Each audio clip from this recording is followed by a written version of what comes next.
파주시 야당동 산자락에 자리한 이 테라스하우스 단지.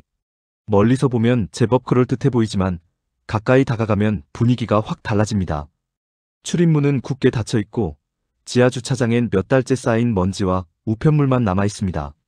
창문은 비어 있고 철골 구조는 그대로 드러난 채 녹이 슬기 시작했습니다. 가파른 계단을 올라야 하는데 엘리베이터는 운행도 하지 않습니다.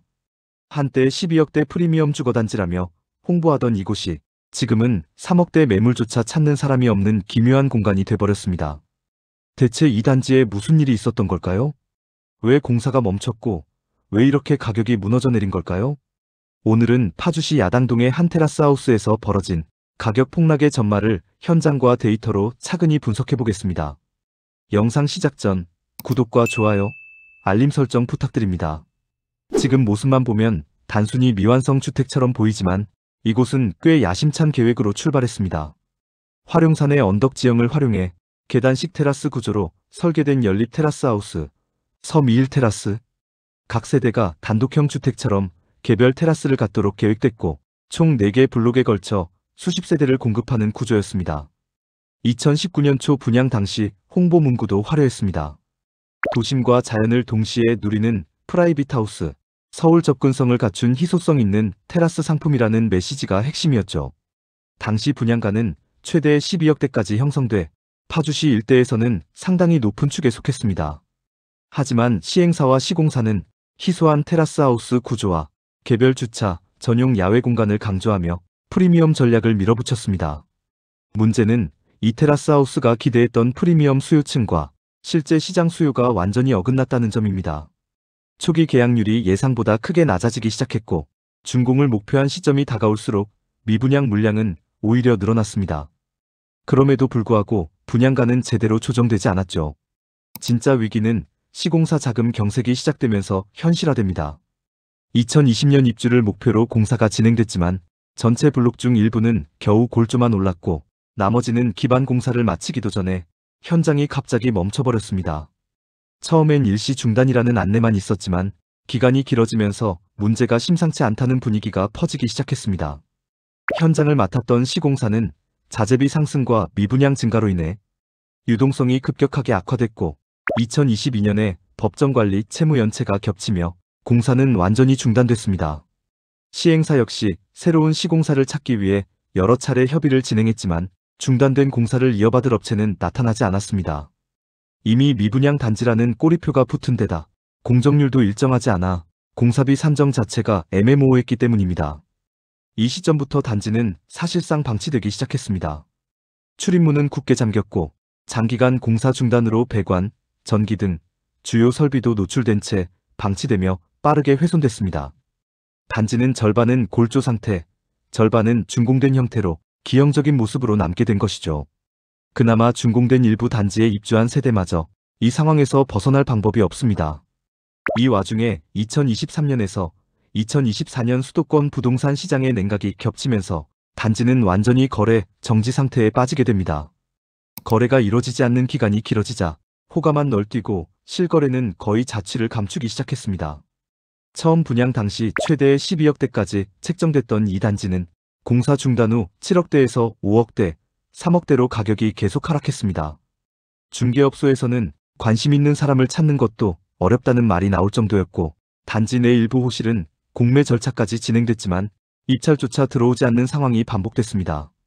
감정가 역시 계속 하향 조정되며 현재는 3억대 초반까지 낮춰져 있는 매물도 확인됩니다. 가격이 떨어진 이유는 단순하지 않습니다. 겉으로는 공사 중단 때문처럼 보이지만 그 안에는 이 단지가 가진 구조적 약점이 얽혀 있습니다. 가장 큰 문제는 입지에 비해 지나치게 높았던 초기 분양가입니다. 파주 테라스하우스 주력 수요는 4억에서 6억대 실수요층인데 이 단지는 처음부터 10억대 프리미엄 전략으로 출발했습니다. 계단식 구조와 테라스 설계를 강조했지만 경의중앙선 야당역까지 도보 25분, 상권도 대부분 역 주변에 몰려있어 생활 인프라가 약한 입지로 프리미엄 분양가를 뒷받침할 입지 가치가 충분하지 않았습니다. 두 번째는 언덕 지형의 한계입니다. 언덕형 입지 특성상 차로 이동하면 괜찮지만 도보권 생활 동선은 불편한 구조였습니다. 테라스 하우스에서 가장 중요한 생활 편의성이 부족했던 겁니다. 세 번째는 시장의 변화입니다. 최근 테라스하우스 수요는 관리비, 난방, 보안, 유지관리 등의 이유로 줄어드는 흐름이었습니다. 실용성과 가격을 우선하는 시장 변화 속에서 이 단지는 그 흐름을 읽지 못했습니다. 마지막은 공급 과잉입니다. 파주 전역의 아파트, 연립, 타운하우스 공급이 빠르게 늘었고 언덕형 테라스하우스는 경쟁력 확보가 어려운 상황이었습니다. 이런 상황에서 공사까지 멈추자 시장은 즉시 이 단지를 미완성 리스크로 분류했습니다. 대출 불가, 잔금 불안, 하자 안전성 우려 등 신뢰 자체가 무너지며 매수 수요가 완전히 사라졌습니다. 이 단지의 위기는 한 곳의 문제로만 보기는 어렵습니다. 현장을 둘러보면 이 일대 전체가 이미 오래전부터 흔들리고 있다는 걸 확인할 수 있습니다. 근처에는 수년째 분양이 안 돼 펜스만 둘러진 테라스하우스, 외관만 완성되고 내부 공사가 멈춘 건물 등 비슷한 모습들이 여러 곳에서 반복됩니다. 특히 운정야당 일대는 지형, 교통 등 생활편의 측면에서 원래 약점이 있었고 여기에 공급이 빠르게 늘면서 수요가 흡수되지 못한 구조가 만들어졌습니다. 더구나 매수자들이 위험도가 높은 연립, 테라스하우스 대신 검증된 아파트로 이동한 것도 이 일대 단지들을 더욱 어렵게 만들었습니다. 그렇다면 이 단지는 앞으로 회복될 가능성이 있을까요? 결론부터 말하면 단기간 회복은 쉽지 않아 보입니다. 가장 중요한 건 공사 재개 가능성입니다. 하지만 공정률도 들쭉날쭉하고 오랫동안 방치된 자재, 설비 때문에 비용 산정 자체가 어려운 상황입니다. 중단된 공사를 이어받을 시공사 입장에서도 수익성이 거의 없어 참여할 유인이 부족합니다. 또 일부 호실은 이미 공매에 들어갔고 여러 차례 유찰되며 감정가가 계속 하락하고 있습니다. 재공매가 이어질 경우 3억대가 바닥이 아닐 가능성도 있습니다. 시장 전반의 테라스하우스 선호도 역시 예전 같지 않아 회복 속도는 더딜 수밖에 없습니다. 여기에 이 단지는 입지 한계까지 겹치면서 회복까지 더 긴 시간이 필요해 보입니다. 결국 공사 재개, 가격 조정, 생활 편의시설 확충, 지역 수요 회복이 동시에 맞물려야 회생의 단초가 생기지만 지금은 그 어떤 조건도 충족되지 않은 상태입니다. 오늘 살펴본 서미일 테라스는 시장의 현실과 상품 전략이 어긋난 결과가 어떻게 나타나는지를 보여주는 사례입니다.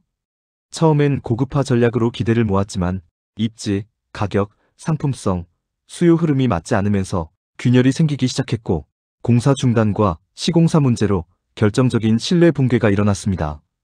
그 결과 10억대 분양가를 내세웠던 단지는 지금 3억대에서도 매수자를 찾지 못하는 상황에 놓여 있습니다. 앞으로 회복 가능성은 존재하지만 여러 조건이 동시에 충족돼야 하는 만큼 시간이 꽤 필요할 것으로 보입니다. 만약 이 지역에 관심이 있다면 공사 재개 여부, 공매 진행 상황, 주변 시세 변화, 이 세 가지를 꼭 체크하시길 권해드립니다. 여러분은 어떻게 보시나요? 이 단지가 다시 살아날 수 있을까요? 아니면 구조적으로 회복이 어려운 프로젝트일까요? 여러분의 의견을 댓글로 남겨주세요. 오늘 영상이 마음에 드셨다면 구독, 좋아요, 알림 설정 부탁드립니다. 끝까지 시청해주셔서 감사합니다.